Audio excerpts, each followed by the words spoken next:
मैं इस कवि सम्मेलन को प्रेरणा ठाकरे से जोड़ना चाहता हूँ।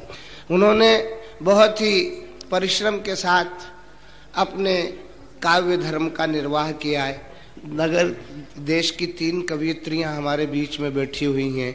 एक ने माता सरस्वती की वंदना की। कवियत्री से आप अपेक्षा करते हैं कि वो श्रृंगार पढ़ेगी, कुछ आपको गुदगुदाएगी, लेकिन ऐसा नहीं है। प्रेरणा ठाकरे उन कवियत्रियों में से हैं जो ओज की भाषा बोलती हैं, देश की ज़मीन से जुड़ी हुई भाषा बोलती हैं, देश के स्पंदन की भाषा बोलती हैं। मैं आपके बीच में इस कवियत्री को दावत दे रहा हूँ कि वे आएँ और इस वातावरण को अपनी पहचान से भरें। आप जोरदार तालियां बजा करके प्रेरणा ठाकरे जी का स्वागत करें। कुमारी प्रेरणा ठाकरे। ये तरीका नहीं है, ये तरीका नहीं है। हाँ, तालियां बजा करके स्वागत करो। वो तो चीख रहा है। हाँ बेटे पढ़ो। माँ वीणा पाणी को प्रणाम करती हूँ, मंच को नमन करती हूँ, सुदीन श्रोताओं को प्रणाम करती हूँ। रामलाल, आंदोलन समाप्त। बड़ा अच्छा कवि सम्मेलन चल रहा है। बड़ी अच्छी अच्छी रचनाएं आपके बीच में हुई हैं, बड़ी अच्छी अच्छी जानकारियां आपको दी गई हैं। मैं सभी को शुभकामना प्रेषित करती हूं जिन्होंने इतनी मेहनत से इतना अच्छा मंच जुटाया है। लेकिन एक जानकारी जो मैं आपको देना चाहती हूं कि मंच की स्थिति बड़ी ही विकट मालूम पड़ती है और ऐसा लग रहा है जैसे पुरातत्व विभाग की प्रदर्शनी यहाँ लगाई गई है और हड़प्पा और मोहनजोदड़ो की खुदाई से मिले हुए अवशेष सीधे सीधे लाकर स्थापित कर दिए गए हैं। ऐसे मंच को एक बार पुनः प्रणाम करती हूँ। उस मोहल्ले को विशेष प्रणाम करती हूँ। बड़ा जागृत, बड़ा सजग मोहल्ला मालूम पड़ता है। भाई प्रहलाद जी कविता पाठ कर रहे थे, बड़े अच्छे कवि हैं। मैंने इनसे पूछा, मैंने कहा भाई प्रहलाद जी आप इतने अच्छे कवि हैं, आपके पिताजी भी अच्छे कवि रहे होंगे? ये बोले हाँ प्रेरणा, वो तो बहुत ही अच्छे कवि थे, पूरे क्षेत्र में जाने माने जाते थे। मैंने फिर पूछा, मैंने कहा फिर तो आपके पिताजी के पिताजी भी अच्छे कवि रहे होंगे? ये फिर बोले हाँ प्रेरणा, वो तो और भी अच्छे कवि थे, पूरे प्रदेश में जाने माने जाते थे। मैंने फिर पूछा कि फिर तो आपके पिताजी के पिताजी के पिताजी भी अच्छे कवि रहे होंगे? ये फिर बोले हाँ प्रेरणा, वो तो और भी अच्छे कवि थे, पूरे देश में जाने माने जाते थे। मैंने फिर पूछा कि फिर तो आपके पिताजी के पिताजी के पिताजी के पिताजी भी अच्छे कवि रहे होंगे? ये फिर बोले हाँ प्रेरणा, वो तो और भी अच्छे कवि थे, पूरे विश्व में जाने माने जाते थे। फिर ये चिल्ला कर बोले कि ये सारी बातें तुम क्यों पूछ रही हो? मैंने कहा कुछ नहीं, मैं तो बहुत ही सहजता में जानना चाहती हूँ कि इस बुराई की जड़ कहाँ तक है। खैर, आपने बहुत सम्मान दिया। प्रतापगढ़ की जनता कितना सम्मान देती है मैं बहुत अच्छे से जानती हूँ। एक बात और कहना चाहती हूँ, बड़ी अच्छी अच्छी बातें आपको बताई गई हैं। राव आजाद कविता पाठ कर रहे थे, इनका 5 साल का बच्चा है साहब। इनके बच्चे से इन्होंने एक दिन पूछा कि बेटा इंसान की उत्पत्ति बंदर से हुई है, इस बारे में तुम्हारा क्या मत है? इंसान की उत्पत्ति बंदर से हुई है, इस बारे में तुम्हारा क्या मत है? इनके बेटे ने बड़ी ही सहजता से जवाब दिया कि पापा प्रत्यक्ष को प्रमाण की कहाँ जरूरत है। रामलाल बड़ा अच्छा श्रोता है, बड़ी अच्छी तल्लीनता से अच्छी टिप्पणियां करते हुए कविता सुन रहा है, आवाजाही लगी हुई है। मेरा इतना निवेदन है कि जिस कर्तव्य के निर्वाह के लिए मैं यहाँ उपस्थित हुई हूँ, जब मैं कविता पाठ करूं तो ऐसा ना हो कि कोई श्रोता उठकर जाए, क्योंकि यदि वह उठकर गया और 40 कदम जाके गिर गया तो मेरी कोई जवाबदारी नहीं होगी। लोग आ रहे हैं, जा रहे हैं, मैं किसी को आने जाने से खुद इसलिए नहीं रोकूंगी कि जिसे दुनिया में कोई आने से रोक नहीं पाया उसे जाने से कौन रोक पाएगा। और खैर वैसे भी प्रतापगढ़ की धरती तो बड़ी ही महान धरती है। ज्यादा बात न करते हुए जिस कर्तव्य के निर्वाह के लिए मैं यहाँ उपस्थित हुई हूँ, 4 पंक्तियां अपने परिचय की देना चाहती हूँ। यदि आपको ऐसा लगे कि जो बात मैं कहने के लिए यहाँ आई हूँ वो आपके मन की बात है तो आशीर्वाद दीजिएगा। दादा आज्ञा चाहती हूँ, स्वागत निवेदन करना चाहती हूँ कि सुन मां सरस्वती प्रेरणा की वंदना है, वाह। सुन मां सरस्वती प्रेरणा की वंदना है, दुनिया की बिगड़ी सवार दे मां शारदे। वाह। सुन मां सरस्वती प्रेरणा की वंदना है, दुनिया की बिगड़ी सवार दे मां शारदे। और अज्ञानी को ज्ञान दे मां, धरती पे ध्यान दे मां। अज्ञानी को ज्ञान दे मां, धरती पे ध्यान दे मां। जग से बुराइयों को मार दे मां शारदे। और घृणाविद वेश के सताए दीन दुखियों को, घृणाविद वेश के सताए दीन दुखियों को लाड़ दे तू, प्यार दे दुलार दे मां शारदे। और सभी बोले प्रेम भाईचारे की जुबान हमें, ऐसा खुशहाल संसार दे मां शारदे, ऐसा खुशहाल संसार दे। बड़ी जोरदार तालियां आपने बजाई, मैं बहुत बहुत धन्यवाद प्रेषित करना चाहती हूँ। और 4 पंक्तियां और निवेदन करना चाहती हूँ कि माने कोई धर्म हम, देश धर्म हो प्रथम।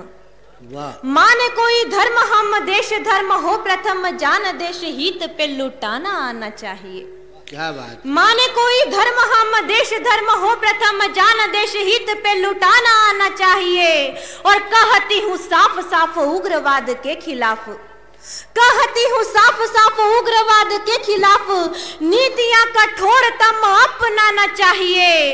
तो भारत में रह के भी गीत गाए जो विदेशी, भारत में रह के भी गीत गाए जो विदेशी, उन पे न थोड़ा भी रहम खाना चाहिए।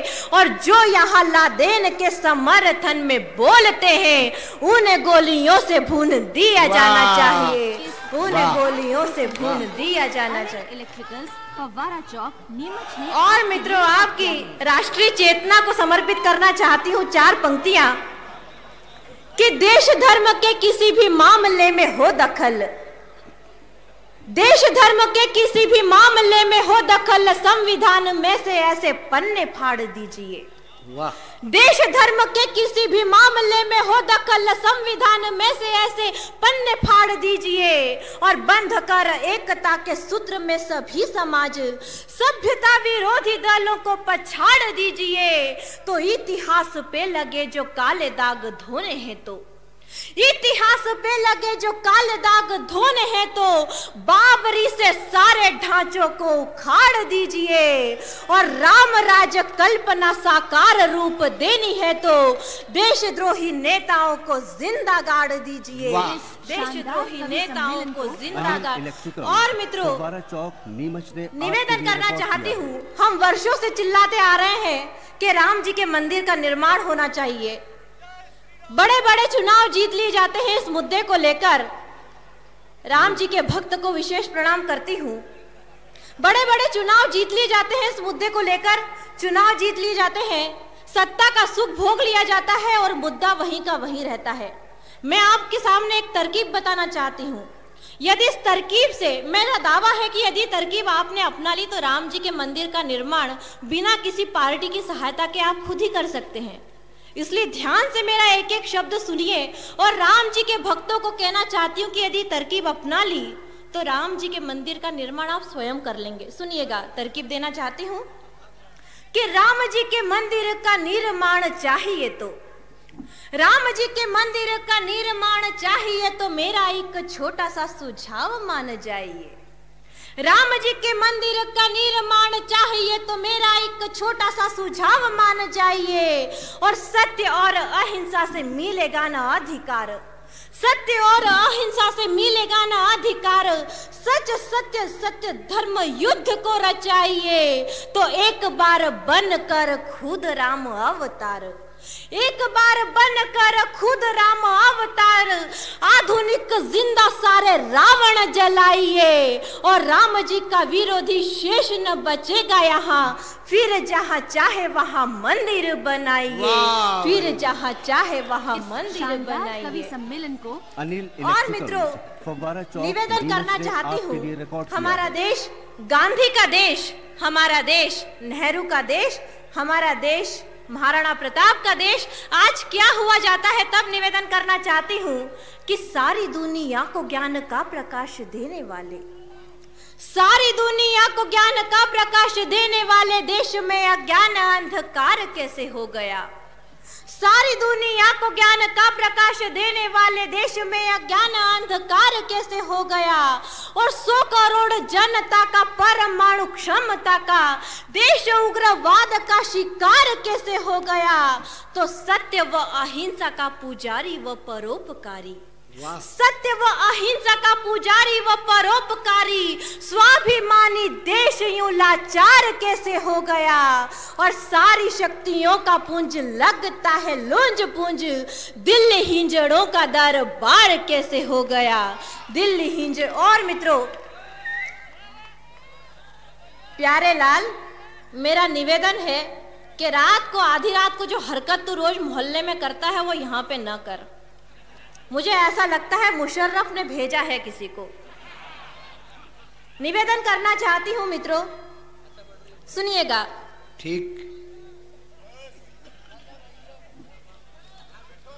सुनिएगा मित्रों, इस प्रकार से बीच में किसी इस तरीके की हरकत करके कविता की हत्या होती। यदि आपको ऐसा लगे कि मैं अगला छंद जो पढ़ने जा रही हूं आपके पुनः सुनने की मानसिकता बना देगा तो मैं फिर पढ़ूंगी। निवेदन करना चाहती हूं कि अल्पसंख्यकों की तुष्टीकरण की नीतियों के, अल्पसंख्यकों की तुष्टीकरण की नीतियों के दांव पे जो अब ज्यादा चल नहीं पाएंगे, अल्पसंख्यकों की तुष्टीकरण की नीतियों के दाव पे जो अब ज्यादा चल नहीं पाएंगे, और बजरंग दल और संघ के विरोधियों के काले कारनामे पूरे देश को ल जाएंगे। तो गोधरा में ट्रेन को जलाने वाले बच गए, गोधरा में ट्रेन को जलाने वाले बच गए, वंश उन काफिरों के बच नहीं पाएंगे, और देशद्रोही कठमुले भागते फिरेंगे जब सारे देश भक्त बाल ठाकरे हो जाएंगे।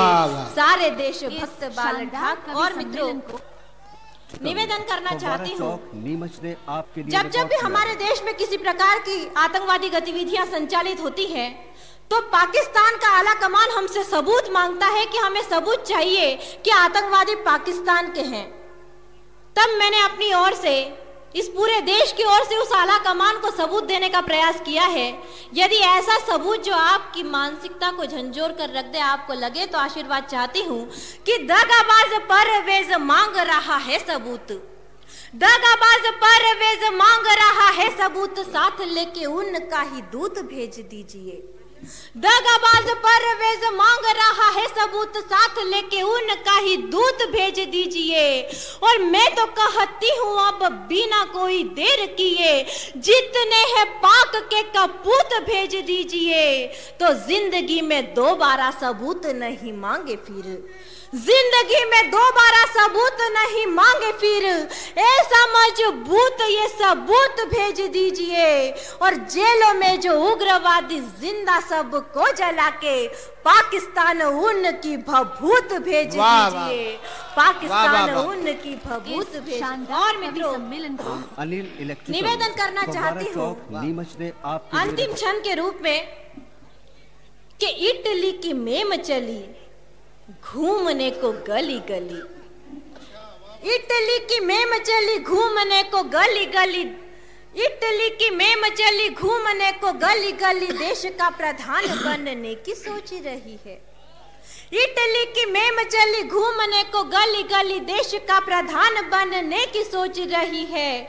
और जैसे भी हो एक बार अपना ले देश उसे, जैसे भी हो एक बार अपना ले देश उसे, एक नहीं रास्ते अनेक खोज रही है।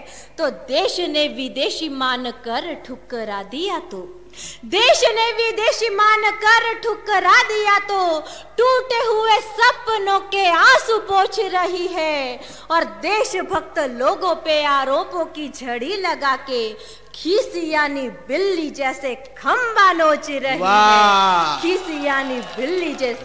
और मित्रों, अब एक अंतिम क्षण, इस मंच से अभी अटल जी की बात हुई। वाह वाह वाह, बहुत अच्छा बेटा, बहुत ऐसा है, बहुत अच्छा। मैंने पहले ही कहा था कि जिसे इस दुनिया में आने से कोई रोक नहीं पाया, उसे जाने से कोई रोक नहीं सकता। मैं अंतिम छंद पढ़कर जाऊंगी, सुनिएगा। इस मंच से बार बार एक नाम का जिक्र हुआ, अटल जी का। मैं 4 पंक्तियां पढ़ना चाहती हूं अपने मन की, सुनिएगा। अटल का अटल इरादा और काम कहे, अटल का अटल इरादा और काम कहे, अटल बिहारी जैसा नेता नहीं मिलता। वाह। अटल का अटल इरादा और काम कहे, अटल बिहारी जैसा नेता नहीं मिलता। और अटल बिहारी का विरोधी सरेआम कहे, अटल बिहारी का विरोधी सरेआम कहे, अटल बिहारी जैसा नेता नहीं मिलता। तो चर्च गुरुद्वारा मस्जिद चारों धाम कहे, चर्च गुरुद्वारा मस्जिद चारों धाम कहे, अटल बिहारी जैसा नेता नहीं मिलता।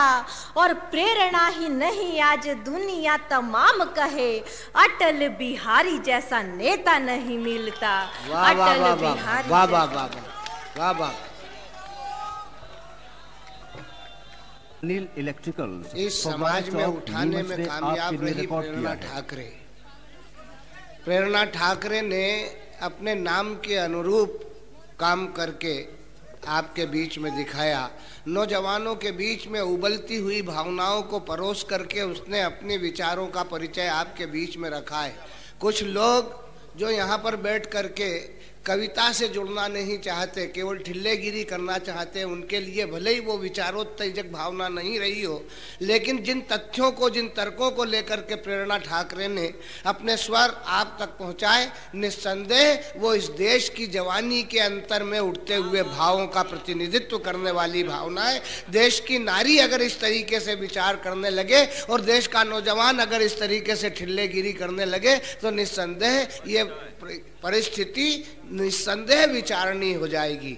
मैं इस विचारणीय परिस्थिति में एक विचारणीय कवि को बुलाना चाहता हूँ, एक विवेकवान कवि को बुलाना चाहता हूँ, एक ऐसे गीतकार को बुलाना चाहता हूँ जिसने हिंदुस्तान में के काव्य मंचों पर अपनी वाणी के माध्यम से अपनी चेतना को कसौटी पर चढ़ाया है और इस देश के तमाम श्रोताओं ने उसे कसौटी पर खरा पाया है। ऐसा गीतकार है देश का के काव्य मंचों का स्वनामधन्य गीतकार, कोटा से हमारे बीच में आए हुए भाई जगदीश सोलंकी। मैं उन्हें आपके बीच में बुलाना चाहता हूं, उन्हें दावत देना चाहता हूं। आप जोरदार तालियां बजाकर भाई जगदीश सोलंकी का स्वागत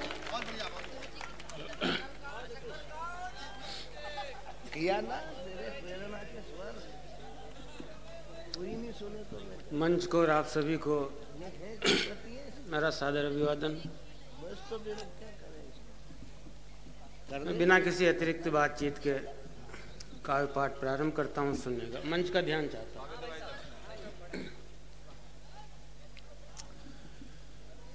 जिसकी सजा तू आज भुगत रहा है, तुझे सजा देने वाले वो गुनाह किए बैठे हैं। जिसकी सजा तू आज भुगत रहा है, तुझे सजा देने वाले वो गुनाह किए बैठे हैं। अपनी पैरवी के लिए जिनको खड़ा किया था, दुश्मनों के हाथों बिकर होंठ सिए बैठे हैं। अपनी पैरवी के लिए जिनको खड़ा किया था, दुश्मनों के हाथों बिकर होंठ सिए बैठे हैं। उनकी आवाज पे भरोसा कैसे कर लिया, उनकी आवाज पे भरोसा कैसे कर लिया। तुझको जगाने वाले खुद पिए बैठे हैं उनकी आवाज पे। और मैं दावा करता हूं साहब, जो लोग केवल कविता सुनने आए हैं अगली पंक्ति पर समर्थन करेंगे। उनकी आवाज पे भरोसा कैसे कर लिया, तुझको जगाने वाले खुद पिए बैठे हैं।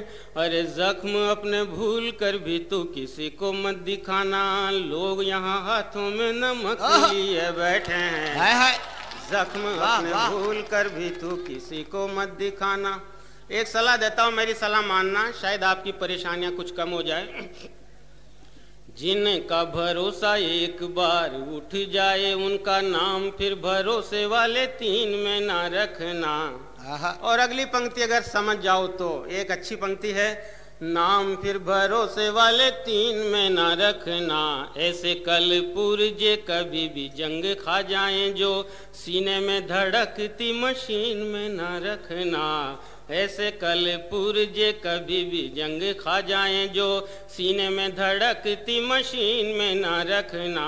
बीज से दोगले जो सोख ले नमी सारी, बीजे से दोगले जो सोख ले नमी ही सारी, घर के आसपास की जमीन में ना रखना। बीजे से दोगले जो सोख ले नमी ही सारी, घर के आसपास की जमीन में ना रखना। अरे सांप घर डस ना भी छोड़ दे तो प्यारे, इसे भूल कर भी अपनी आस्तीन में ना रखना। सांप घर डस ना भी रिकॉर्ड किया है। सत्तन जी मैं 4 पंक्तियां और पढ़ता हूँ। स्वागत। और मैं तमाम श्रोताओं से कहना चाहता हूँ कि इसकी जो पहली पंक्ति है, जिस भाव से मैंने लिखी है उस भाव को स्वीकार करना और उसी भाव को लेना, अर्थ मत निकालना, उसका भावार्थ लेना। किस भावार्थ के तहत मैंने ये पंक्तियां लिखी है, बैरागीदार सुना नई पंक्तियां आपके लिए। पढ़ते थे टाट पट्टियों पे जब बैठकर, तब तक धरती की गंध से लगाव था। पढ़ते थे टाट पट्टियों पे जब बैठकर, तब तक धरती की गंध से लगाव था। नानी और दादी की कहानी जब सुनते थे, समझो कि हमें सत्संग से लगाव था। हमें उन लोगों से विशेष ही लगाव यहाँ, जिन्हें तिरंगे के हर रंग से लगाव था। हमें उन लोगों से विशेष ही लगाव यहाँ, जिन्हें तिरंगे के हर रंग से लगाव था। अरे जंग लगी तलवारें न मिल पाई कभी वहाँ, जिन्हें आजादी की खातिर जंग से लगाव था। जंग लगी तलवारें न मिल पाई कभी वहाँ। और हमने अपने कारोबार किस सलीके से बदले हैं, शुद्ध कविता में सुनाता हूँ कि कभी जो कबूतरों को दाना डाला करते थे, सुनते हैं अब वो सयाद होने जा रहे। कभी जो कबूतरों को दाना डाला करते थे, सुनते हैं अब वो सयाद होने जा रहे। बच्चों के रुदन पर लहू रोया करते थे, अब वही साझे में जल्लाद होने जा रहे। नीचे कोयले में आग, ऊपर माफिया का दाग। एक शहर का नाम आएगा, उस शहर की भौगोलिक पृष्ठभूमि को ध्यान में रखना। नीचे कोयले में आग, ऊपर माफिया का दाग। शहर गांव कस्बे धनबाद होने जा रहे। नीचे कोयले में आग। और अगली पंक्ति में आजादी के बाद हमने कितनी तरक्की कर ली है। नीचे कोयले में आग, ऊपर माफिया का दाग। शहर गांव कस्बे धनबाद होने जा रहे। अरे सन 47 में आजाद हो गए थे, अब AK-47 से बर्बाद होने जा रहे हैं। शानदार कवि सम्मेलन को अनिल इलेक्ट्रिकल्स फव्वारा चौक नीमच ने आपके लिए रिकॉर्ड किया है। मैं आज मेरा मन है कि उस कविता को मैं आपको पूरा सुनाऊं। मुझे मेरे एक मित्र का आदेश भी था कि वो कविता पूरी जरूर सुनाना। सन 2001 को अमेरिका में एक घटना हुई थी। वहाँ की 2 इमारतों पर हमला हुआ था। कुछ पंक्तियाँ आपने सुन रखी है, मैं आज आपको पूरी कविता सुनाता हूँ। मैंने इस कविता पर, इस विषय पर कोई कविता नहीं लिखी थी, क्योंकि मैं आतंकवाद के समर्थन में कविताएं नहीं लिखता। मैंने कविता क्यों लिखी, इस बात को सुन लेना।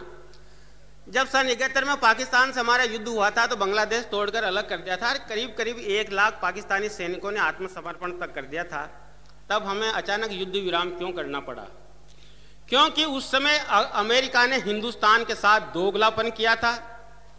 पाकिस्तान हो सकता है हमारा सीधा सीधा दुश्मन हो, लेकिन अमेरिका कितना दोगला दोस्त बनने की कोशिश करता है, उसके दोगलेपन पर मैंने कविता लिखी है। और इस संदर्भ को उस संदर्भ से जोड़ा है कि इस तरह की घटनाएं क्यों होती हैं। बस इतनी सी भूमिका है। कविता सुन लीजिए, उसके बाद जैसा आपका आदेश होगा।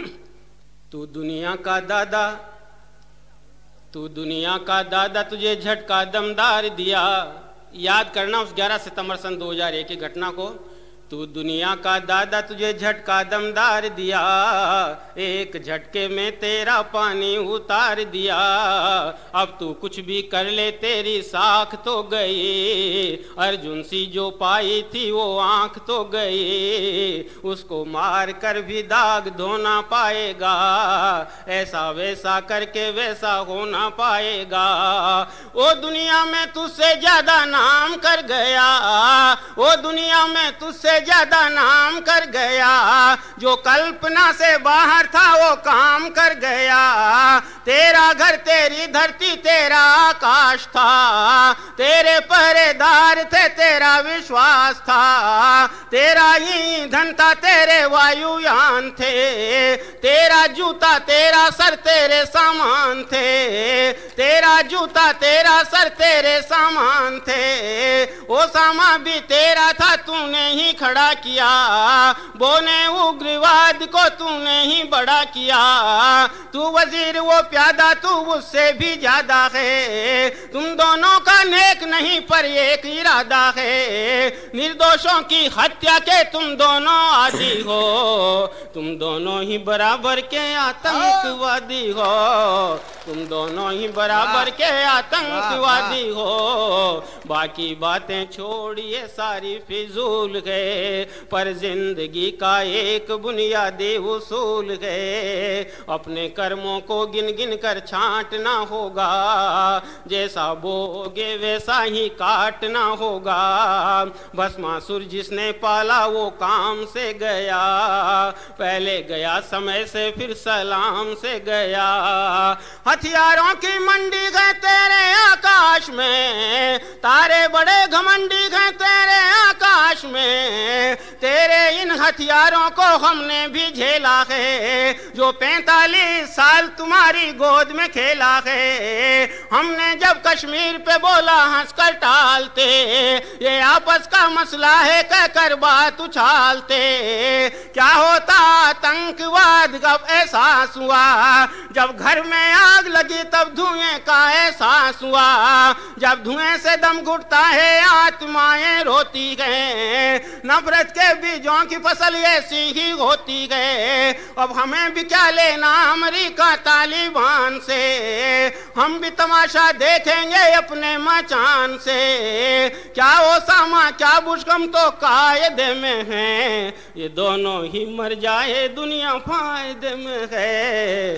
खबरदार इतना कवि सम्मेलन को खबरदार इतना कि खुद को खुदा समझता है, क्या इतना खुददार की जग से जुदा समझता है। क्या दुनिया भर की जन्म कुंडली तेरे पास है, तेरा एहसास पतन के आस पास है। दुनिया पर अपना परचम लहराना भूल जा, नागासाकी हिरोशिमा दोहराना भूल जा।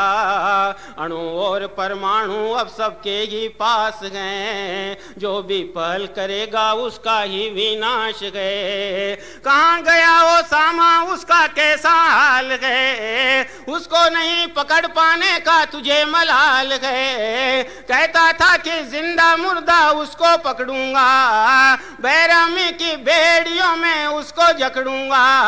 तू काहे का अमेरिका तेरी कैसी दुहाई, ओसामा की परछाई भी हाथ न आई, हथियारों की मंडी है तेरे। इस शानदार कवि सम्मेलन को अनिल इलेक्ट्रिकल्स, फव्वारा चौक, नीमच ने आपके लिए रिकॉर्ड किया है।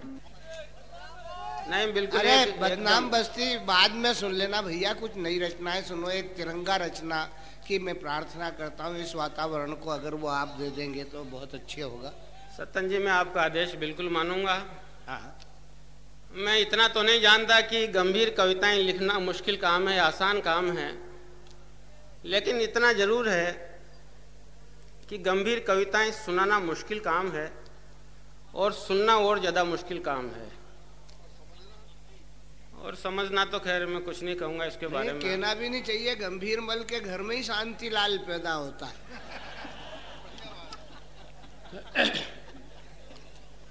मैं आपको तिरंगे पर एक रचना सुनाना चाहता हूँ साहब। ये मेरी कविता नहीं है, ये मेरी पूजा है। इस कविता को मैं पूजा की तरह मानता हूँ और मुझे लगता है कि मैंने कई वर्षों के बाद एक अच्छी कविता लिखी है। पता नहीं आप किस तरह सुनेंगे। मैंने कल्पना की है, अगर तिरंगा कुछ सोचता है, तिरंगे कुछ व्यथाएं हैं और तिरंगे की अगर जुबान होती तो तिरंगा हमसे क्या कहता। यह मेरी कल्पना है, इसको ध्यान में रखना। तिरंगा हमारी आन बान शान है, तिरंगा हमारा जनगण मन है, तिरंगा हमारा स्वाभिमान है। तमाम उन श्रोताओं को सादर समर्पित करता हूं जो तिरंगे को बेहद सम्मान और आदर देते हैं। मैं कविता प्रारंभ करता हूं और मेरा निवेदन है कि इस कविता के बीच में से अगर कोई ना उठे तो मुझे अच्छा लगेगा, अगर कोई उठ के जाना चाहे तो मैं कुछ भी नहीं कहूँगा। गंभीर कविता है। मैं जानता हूँ कि बहुत जो अच्छी कविताएं होती हैं उन पर बहुत ज़्यादा तालियां नहीं बजती, लेकिन कोशिश करना कि अच्छी कविताओं पर भी आप उसी तरह प्रफुल्ल होकर, उसी तरह जागरूकता से सुनेंगे। एक अच्छी कविता आपको सुनाने की हिम्मत कर रहा हूँ, सुनिएगा। मंच का ध्यान चाहता हूँ। स्वागत स्वागत। मुझे सम्मान देने को सजाया 3 रंगों में, मगर अपमान भी तुमने किया भरपूर दंगों में, मगर अपमान भी तुमने किया भरपूर दंगों में। कभी थे गोधरा के घर मेरे अरमान के आंसू, कभी गुजरात की आहें वो अक्षरधाम के आंसू, कभी गुजरात की आहें वो अक्षरधाम के आंसू। ये आंसू की भारत को मेरी आंखों ने गाया है, कभी रोया हूँ मैं छिप कर, कभी मुझको रुलाया है, कभी सुलगा हूँ भीतर तो कभी बाहर जलाया है। जलाने वालों की तासीर को पहचानता सब है। कोशिश करना अगली पंक्ति पे आपका भरपूर समर्थन मिले।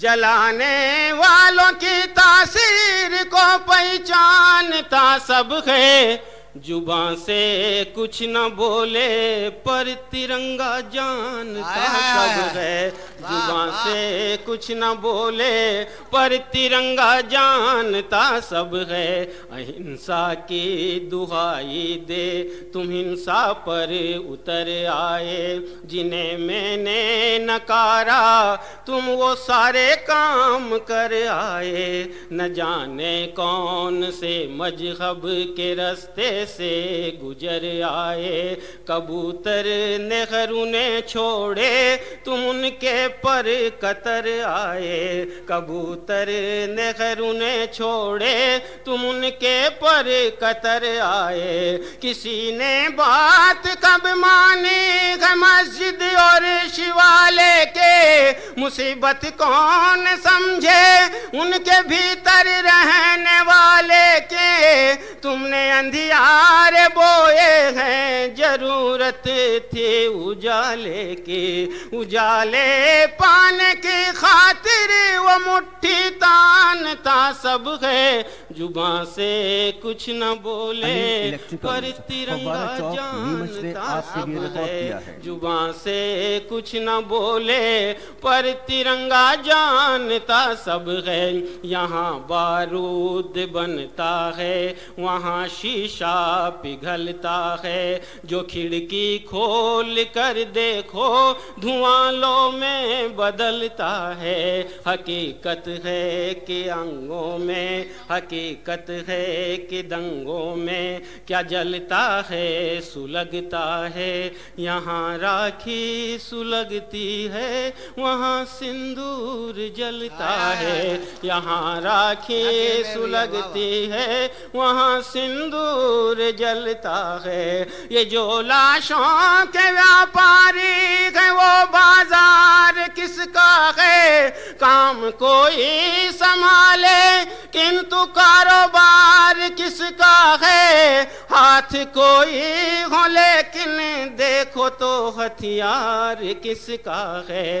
मारने मरने वाले सबको ही वो मानता सब है। जुबान से कुछ न बोले पर तिरंगा जानता सब है। और अंतिम पंक्तियां जो इस कविता के प्राण हैं, सुनना ध्यान से। मैं इस धरती की धड़कन हूँ, मैं मस्तक हूँ हिमालय का। मैं मस्जिद की हूँ मीनारे, मैं गुम्बद हूँ शिवालय का। मैं मस्जिद की हूँ मीनारे, मैं गुम्बद हूँ शिवालय का। मेरा बर्ताव मत बदलो, मैं आज़ादी की आदत हूँ। मेरा बर्ताव मत बदलो, मैं आज़ादी की आदत हूँ। इबादत हूँ मैं गांधी की, शहीदों की शहादत हूँ, इबादत हूँ मैं गांधी की, शहीदों की शहादत हूँ। उन्हेदा हूँ मैं बरसों से, चैन से सो नहीं पाया है, जिनकी दूरियां मुझसे मैं उनको खो नहीं पाया। न जाने फिर अभी तक भी सभी का हो नहीं पाया है, सब मेरे मैं हूँ सबका ये मन में ठानता सब है, जुबान से कुछ न बोले पर तिरंगा जानता सब है। अनिल इलेक्ट्रिकल सम्मान देने को सजाया 3 रंगों में, मगर अपमान भी तुमने किया भरपूर दंगों में। कभी थे गोधरा के घर मेरे अरमान के आंसू, कभी गुजरात की आहें वो अक्षरधाम के आंसू। जलाने वालों की तासीर को पहचानता सब है, जुबान से कुछ न बोले पर तिरंगा जानता। इस शानदार कवि सम्मेलन को अनिल इलेक्ट्रिकल्स फव्वारा चौक नीमच ने आपके लिए रिकॉर्ड किया है। तिरंगा जानता सब है, इस भावना को अभिव्यक्त कर रहे थे कविवर जगदीश सोलंकी। और मित्रों, मैं आपके बीच में आपकी इस आतुरता को समझते हुए, अच्छा ये फरमाइश हो रही है कि डांट रहे हो? ये जो लोग उठ कर के जा रहे हैं, मैं इनकी आतुरता को समझता हूँ, इनकी प्राकृतिक पीड़ा को भी जानता हूँ। वे इस नगर के बहुत ही सभ्य शिष्ट नागरिक हैं और यहाँ से उठ कर के जा रहे हैं।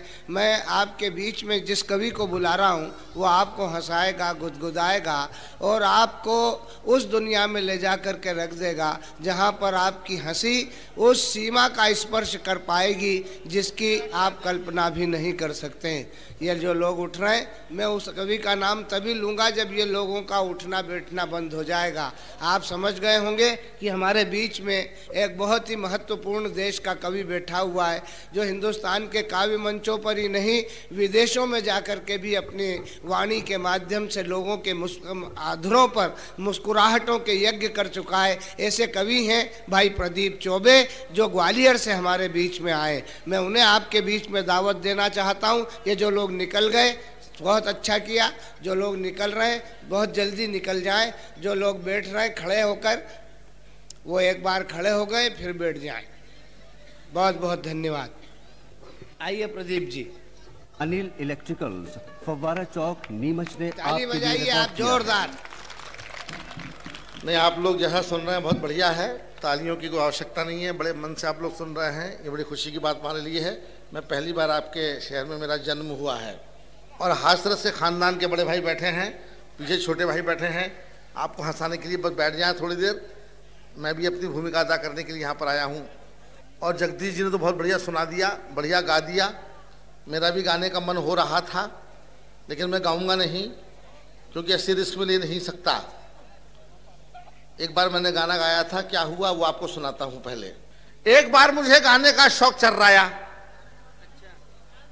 मजा लीजिएगा अगर आपको मजा आए तो।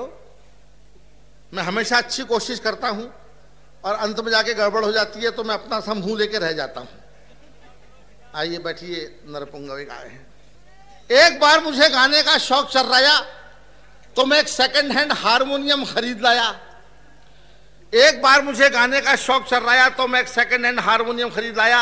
हफ्ते भर तक बजाया, गाया गाया बजाया, पूरे मोहल्ले को सुनाया। 8वें दिन एक पड़ोसी आया, दरवाजा खटखटाया। मैंने कहा फरमाइए। वो बोला चौबे जी आज की रात हमें आपका हारमोनियम चाहिए। मैंने कहा कोई प्रोग्राम है क्या? बोला जी हाँ, आज हमारा सपरिवार सोने का प्रोग्राम है। तो आपको भी हंसी आ गई, यही मेरा रोना होता है। अच्छा काम करने जाता हूं तो गड़बड़ी हो जाती है। मैं अपने कुत्तों के लिए बिस्कुट खरीदने के लिए गया दुकानदार के यहाँ, तो दुकानदार से मैंने कहा कि भाई कुत्ते को खिलाने वाले बिस्किट मिल जाएंगे? वो बोला चौबे जी बांध दूं के यहीं खाएंगे।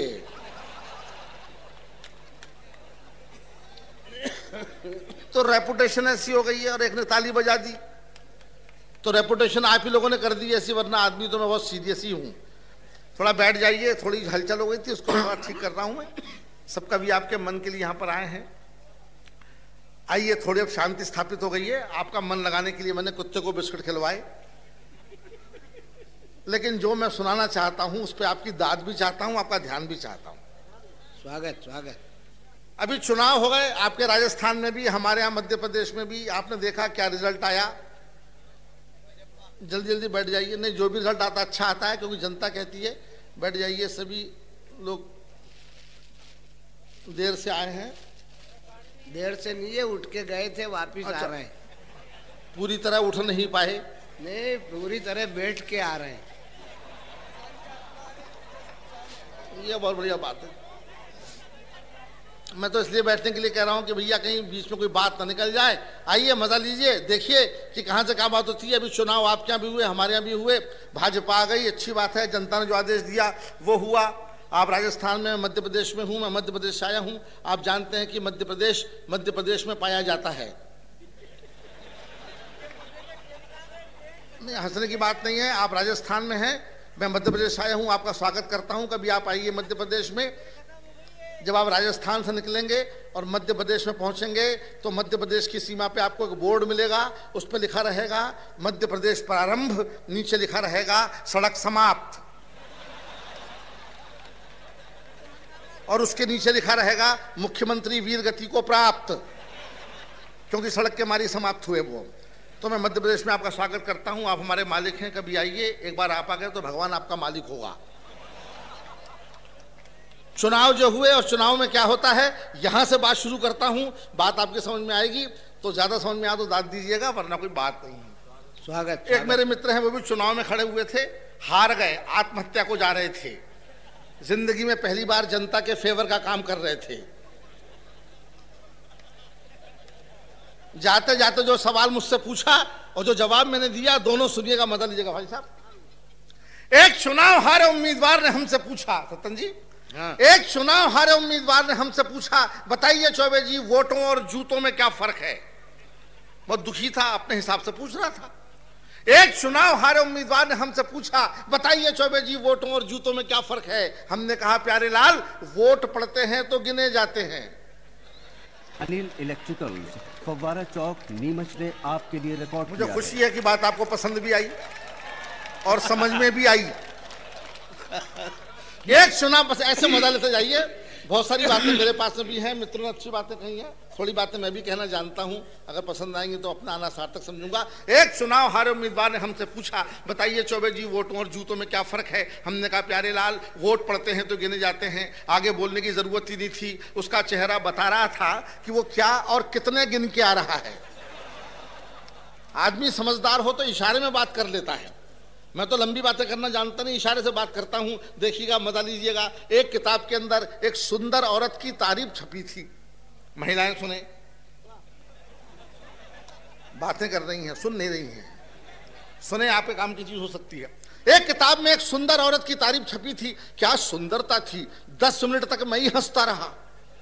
सुंदरता भी हंसा सकती है। अपने हिंदुस्तान में, मजा लीजिए, लिखा हुआ था कि उस सुंदर औरत की दाईं आंख इतनी सुंदर थी कि बाईं आंख लगातार दाईं को देखती रहती थी। जरा देर तक सोचिए, क्या सुंदरता रही होगी। एक ही आंख इतनी सुंदर है कि बाईं दाईं को देख रही है। कहीं दूसरी भी ऐसी होती तो मालूम पड़ा दोनों एक दूसरे को देख रही हैं और जनता दोनों को देख रही है।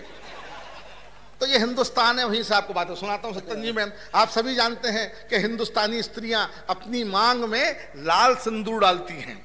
मेरे पड़ोस में एक बहन जी हैं, हरे सिंदूर का प्रयोग करती हैं।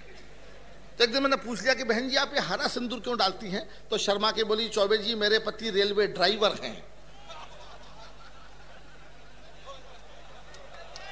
गाड़ी दूसरे प्लेटफॉर्म पर नहीं चली जाए, इतना खतरा कौन उठाए। फव्वारा चौक, नीमच ने तो मैं भी उसी देश में रहता हूं, बड़ी मुश्किल है मेरे साथ में। बहुत कम खाता हूं, लेकिन पेट मस्ती के मारे फूल गया है। हर आदमी मेरे पेट पर ही आक्रमण करता है। क्या बात है, कौन सी चक्की का खा रहे हो, बड़े फूलते जा रहे हो। एक मित्र हमें मिले बहुत दिनों बाद, बोले चौबे जी क्या बात है, बड़े फूल रहे हो। हमने कहा इसमें हमारा दोष नहीं है, जब हमारी शादी हुई थी तो दादी ने पति पत्नी को आशीर्वाद दिया था कि खूब फूलो फलो, तब से मैं फूल रहा हूं, वो फल रही है। तो बुजुर्गों का आशीर्वाद है। लेकिन जो समस्या मुझे झेलने पड़ती हैं, आइए कुछ कविताओं के टुकड़ों में देखिए। हमने रिक्शे वाले से कहा, साइकिल रिक्शे वाले से, हमने रिक्शे वाले से कहा स्टेशन चलोगे, वो बोला चलो। हमने कहा पैसे, तो बोला 2 रुपए किलो। ऐसा रेट आपने कभी नहीं सुना होगा। दुनिया जाती है किलोमीटर से, मैं जाता हूं किलो से। रेपुटेशन खराब हो गई है। हमने रिक्शे वाले से कहा स्टेशन चलोगे, वो बोला चलो। हमने कहा पैसे, तो बोला 2 रुपए किलो। हमने कहा क्या बोलता है, सवारी को बिठाता है कि तौलता है। वो बोला बुरा मत मानिए चौबे जी, मैंने टायर ट्यूब के पैसे मिलाकर बोले थे। ये मार्केट वैल्यू हो गई है। हास्य कवियों को हर आदमी छेड़ देता है। मैं और सत्तन जी लखनऊ स्टेशन पे खड़े थे, गाड़ी का इंतजार करते थे, गाड़ी लेट थी। सोचा वजन लेता हूं, वजन लेने मशीन पे चढ़ा तो मशीन भी मुस्कुराने लगी। हम वजन तौलने की मशीन पर चढ़े, टिकट देखा तो आसमान से नीचे गिर पड़े। लिखा हुआ था सूचनाएं गौर से पढ़ें, एक साथ 4 लोग न चढ़ें। हम वजन तौलने की मशीन पर चढ़े, टिकट देखा तो आसमान से नीचे गिर पड़े। लिखा हुआ था सूचनाएं गौर से पढ़ें, एक साथ 4 लोग न चढ़ें। टिकट सत्तन जी को दिखाया, वो भी मुस्कुराए। मशीन पर चढ़े, सिक्का डाला, टिकट निकाला। इस बार लिखा हुआ था वजन तो रखें। हास्य कवियों की मुसीबत है, उनको मशीनें भी छेड़ देती हैं। हम लोग बड़े दुखी लोग हैं, और मैं तो कुछ ज्यादा दुखी हूं। अपने पेट के डर के मारे घर से बाहर नहीं निकलता, क्या पता कौन आक्रमण कर दे। लेकिन इतने सारे आकर्षण समाज में है कि जाना पड़ता है। एक अमेरिकन पिक्चर आई थी जुरासिक पार्क, आपने देखी होगी, आपके यहाँ भी आई होगी। डायनासोर उसका हीरो था। हमारे शहर में लगी, चारों तरफ शोर, डायनासोर डायनासोर। मैं भी देखने गया, देखें कैसा होता है। मैं टिकट लेने क्यू में खड़ा ही हुआ था कि लोग बाग मुझे ऐसे देखने लगे जैसे मैं ही डायनासोर हूं। कुछ लोग तो टिकट फाड़ के घर जाने लगे, बोले पिक्चर क्या देखना, हीरो तो यहीं खड़ा है। यहां तक तो मैंने बर्दाश्त कर लिया, लेकिन आधे घंटे के बाद में सामने वाला मुझसे पलट के बोला धक्का क्यों दे रहे हैं भाई साहब। मैं कहा धक्का कौन दे रहा है, सांस भी ना छोड़ूं। सामने वाला कुल 50 ग्राम का था, मेरी एक सांस के साथ में आधा किलोमीटर आगे पहुंच जाता था। आदमी अपना वजन बढ़ाता नहीं है, मुझे कोसता है, तब मेरा दुखी दिल सोचता है। डॉक्टर कहता है वेट कम करो, बीवी कहती है पेट कम करो, कार्यक्रम में बुलाने वाला कहता है रेट कम करो। मैं तीनों से कहता हूं कि मैं गरीब आदमी हूं, मुझ पर रहम करो, मुझ पर रहम करो, मुझ पर रहम करो। अनिल इलेक्ट्रिकल्स, फव्वारा चौक, नीमच ने आपके लिए आप मुझे भी बजा सकते हैं। अपन तो भैया कलेजे वाले कवि हैं, कविता लिखने वाले तो बड़े बड़े कवि ये बैठे हुए हैं। अपन तो कॉन्फिडेंस वाले हैं, बहुत सारे श्रोता हैं। एक अकेला श्रोता हो तो मैं अपना काम चला सकता हूँ। एक कार्यक्रम में ऐसा हुआ था, मंच पर अकेला मैं बचा था, एक श्रोता सामने बचा था। रात के 4 बज रहे थे, एक वो और एक मैं। कार्यक्रम जब खत्म होने को आया तो मैंने कहा यार आप मेरे लिए बैठे हुए नहीं, बोले आपके बाद में मेरा नंबर है। तो कॉन्फिडेंस होना चाहिए, ताली की क्या जरूरत है। और मैं तो इतना ज्यादा प्रॉब्लम में हूँ, मित्र लोग हमारा मजाक उड़ाते हैं। मुझे अमेरिका से निमंत्रण आया, ये सारे कवि बैरागी जी सब लोग तो कई बार अमेरिका हुआ है, मुझे पहली बार निमंत्रण आया तो मैं फूला फूला घूम रहा था अपने ग्वालियर में।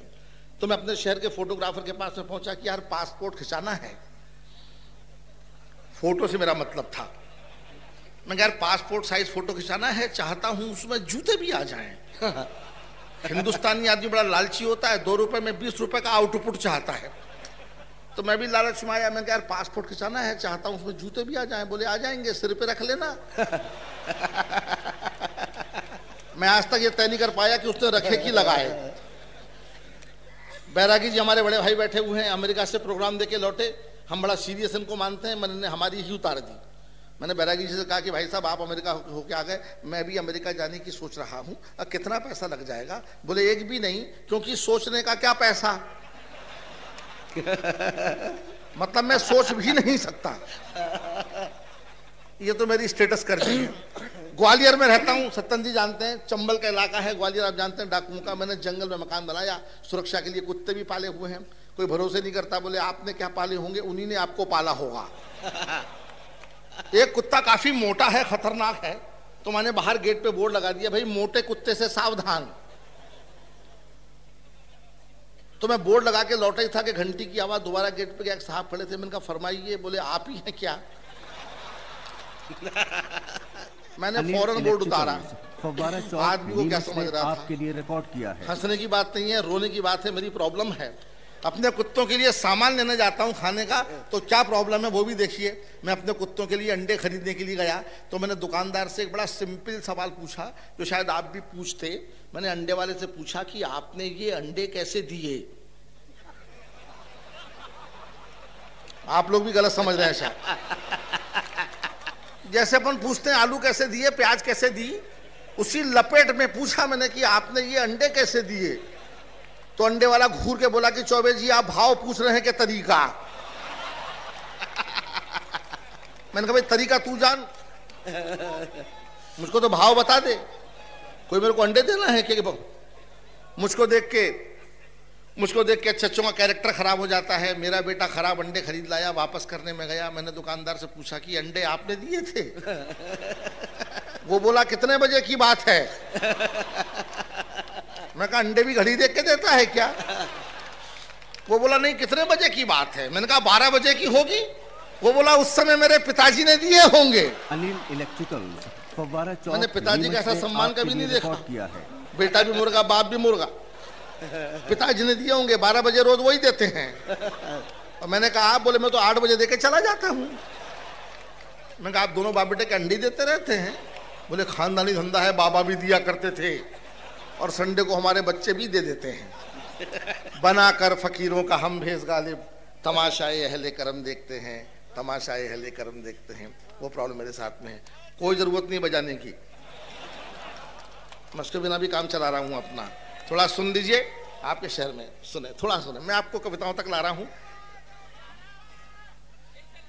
हाँ अच्छा, वंश मोर मत बुला करो, वंश मोर के चक्कर में अपन लोगों को 1 अरब हो चुके हैं। दिमाग खराब है क्या भाई? सुन लो थोड़ा सा, मैं भी आपके बीच में आया हूँ बहुत दूर से, उसके बाद में महफिल जमेगी और मैं आपको वहां तक लाऊंगा जहां पे जगदीश सोलंकी ने अपनी कविता छोड़ी।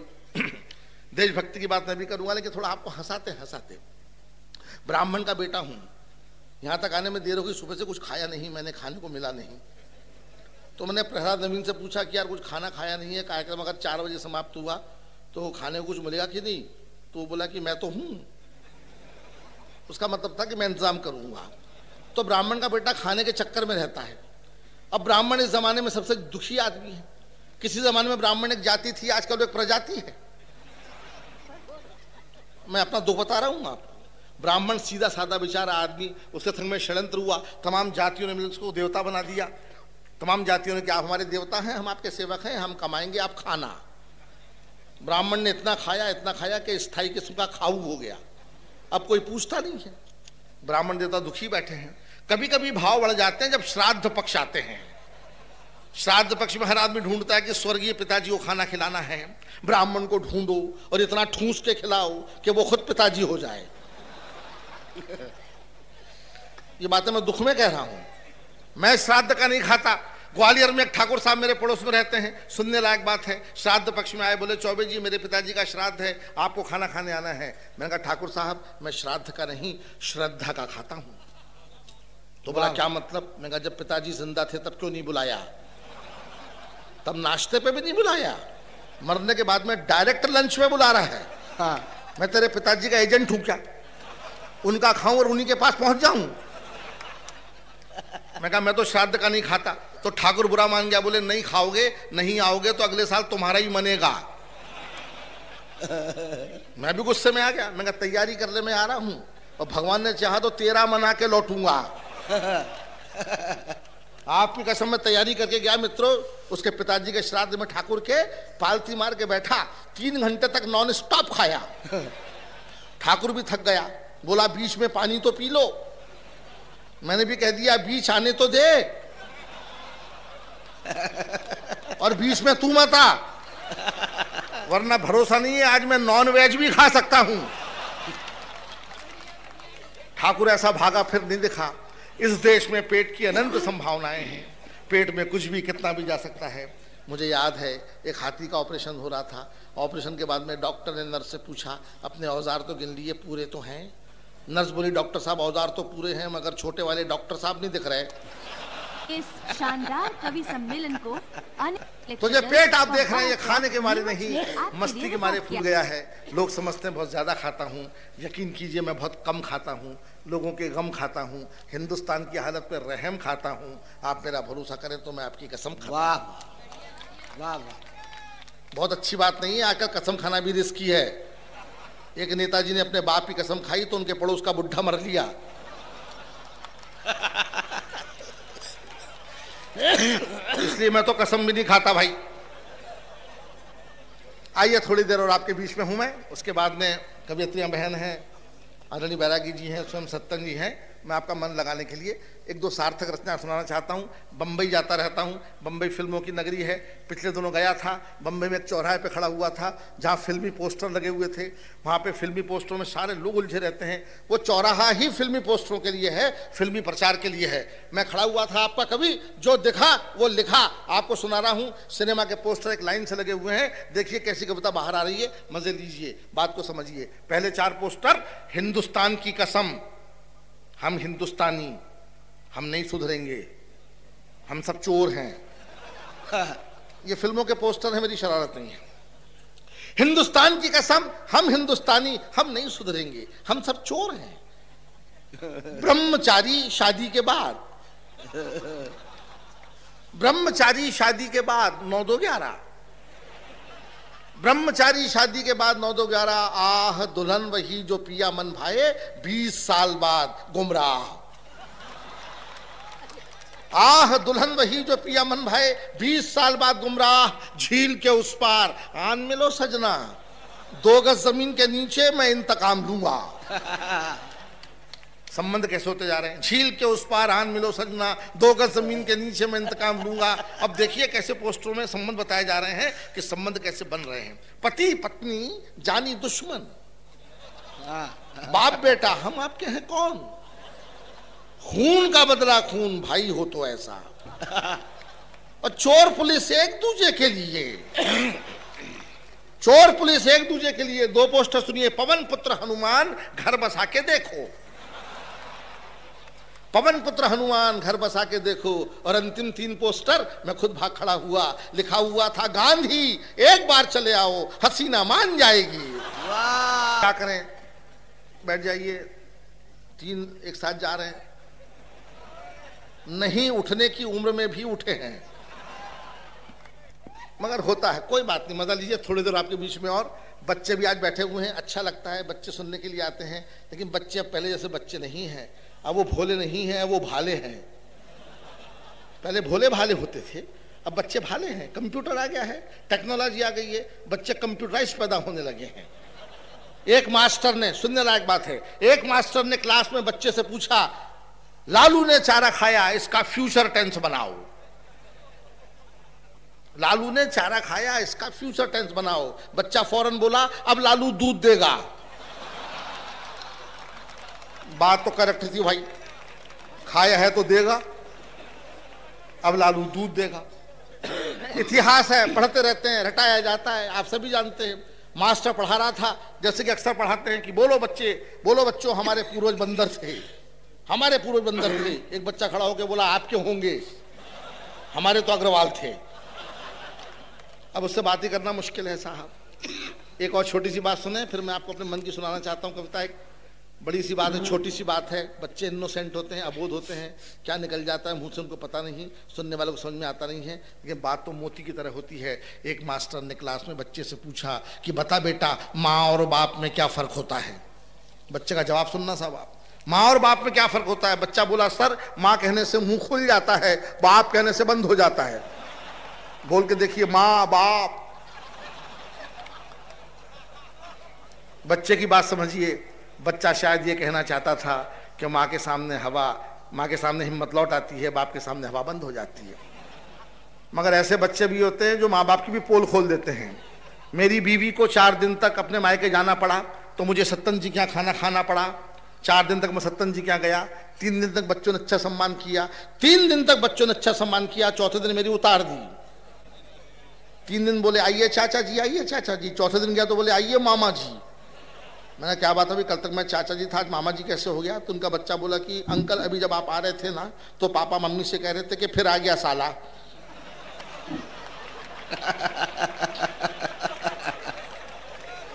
मैं उल्टे पांव लौट पड़ा। बच्चों ने उनकी भी पोल खोल दी और मेरी तो खोल ही दी। तो ऐसे बच्चों को छोड़ता हूं और आपको ऐसी कविता से जोड़ता हूं जहां पर तिरंगे वाली कविता सार्थक होगी। महात्मा गांधी का मैं भी शिष्य हूं। देश मुझे भी याद आता है, पर अपने तरीके से याद आता है। मैं बंदूक नहीं उठा सकता, बंदूक उठाते ही मैं हमेशा के लिए खुद ही उठ जाऊंगा। इसलिए मैं अपने मन से बात करता हूं। एक कविता लिखी है मैंने, बैरागी जी बैठे हुए हैं, उनके आशीर्वाद से सुनाता हूं आपको कि देखिए क्या। युद्धम शरणम गच्छामि। आपने सुन रखा है बुद्धम शरणम गच्छामि। मैं कहता हूं कि बुद्ध का पीछा छोड़ो और युद्ध की ओर अपने आप को मोड़ो। पाकिस्तान आप गाल पे झापड़ मारता रहता है और अपन कहते हैं कि बेटा अब की मारा तो देख लूंगा। उस चक्कर में कई बार मार चुका हूं। अपन आदि हो गया खाने के, वो हो गया खिलाने का। महात्मा गांधी से कविता मैंने ली है। महात्मा गांधी का शिष्य हूं, भक्त हूं। अब महात्मा गांधी रहे नहीं, बस मैं ही रह गया हूं। आप लोग हर बात पे ही कर देते हैं, जबकि ये सीरियस मामला है। महात्मा गांधी से कविता मैंने ली है। महात्मा गांधी की बात आपको याद होगी, वे कहा करते थे कोई एक गाल पर झापड़ मारे दूसरा गाल सामने कर दो। ऐसा वे दूसरों को करने के लिए कहते थे। होशियार आदमी थे, उनके गाल पे कौन झापड़ मार सकता था। हम जैसे भक्त ही इस एक्सपेरिमेंट में काम में आते रहे। सिद्धांत वो बनाते रहे, झापड़ हम खाते रहे। जिस दिन मेरे गाल पे झापड़ पड़ा, ये कविता बनी है, आपको सुनाता हूं। युद्धम शरणम गच्छामि। स्वागत। बात बहुत छोटी थी श्रीमान, बात बहुत छोटी थी श्रीमान। विज्ञापन था पहलवान छाप बीड़ी और हमारे मुंह से निकल गया बीड़ी छाप पहलवान। बात बहुत छोटी थी श्रीमान, विज्ञापन था पहलवान छाप बीड़ी और हमारे मुंह से निकल गया बीड़ी छाप पहलवान। बस हमारे पहलवान पड़ोसी ताव खा गए, एकदम मैदान में आ गए। एक झापड़ हमारे गाल पे लगाया, हमें गुस्से की बजाय महात्मा गांधी का ख्याल आया।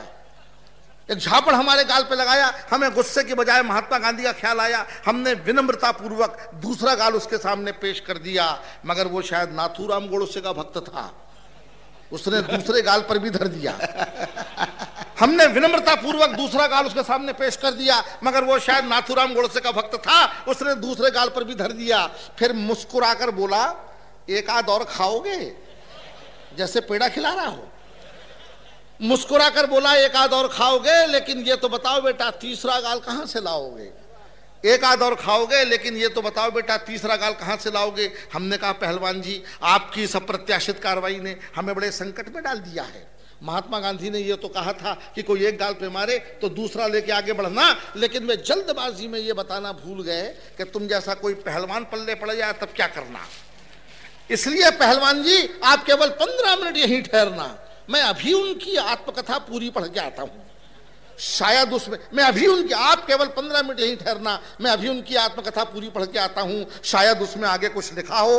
कहकर हम पीटी उषा की स्पीड से अपने घर में घुसे। हमारी चाल देखकर मोहल्ले वाले बड़ी जोर से हंसे, लेकिन ठीक 15 मिनट बाद जब हम अपने घर से बाहर निकले तो हमारे बाएं हाथ में मूंछ और दाएं हाथ में रिवॉल्वर था। रिवॉल्वर का निशाना पहलवान की छाती पर था। रिवॉल्वर देखते ही पहलवान जी हकलाने लगे, बोले ये क्या, आप तो महात्मा गांधी के भक्त हैं। हमने कहा हूं नहीं था, हमने कहा हूं नहीं था। अभी अभी 15 मिनट पहले मैंने उनकी पार्टी से इस्तीफा देकर के चंद्रशेखर आजाद की पार्टी ज्वाइन कर दी। रिवॉल्वर देखते ही पहलवान जी हकलाने लगे, बोले ये क्या, आप तो महात्मा गांधी के भक्त हैं। हमने कहा हूं नहीं था। अभी अभी 15 मिनट पहले मैंने उनकी पार्टी से इस्तीफा दे करके चंद्रशेखर आजाद की पार्टी ज्वाइन कर ली है, पूरी रिवॉल्वर गोलियों से भर ली है। अब बोलो बेटा पहलवान। पहलवान छाप बीड़ी के बीड़ी छाप पहलवान। पहलवान जी बोले जैसा आप ठीक समझे श्रीमान। हमने कहा श्रीमान के बच्चे, साले गुंडे लफंगे लुच्चे, अहिंसावादियों को डराता है, महात्मा गांधी के भक्तों का मजाक उड़ाता है। मोहल्ले वालों आज से कसम खा लो कि कोई इस पहलवान की दादागिरी नहीं सहेगा। इस देश में अगर अहिंसावादी नहीं रह पाया तो कोई आतंकवादी भी नहीं रहेगा। वाह वाह वाह वाह। इस शानदार कवि सम्मेलन को अनिल इलेक्ट्रिकल्स, फव्वारा चौक, नीमच ने आपके लिए रिकॉर्ड किया है। कुछ लोग सीटी भी बजा रहे हैं।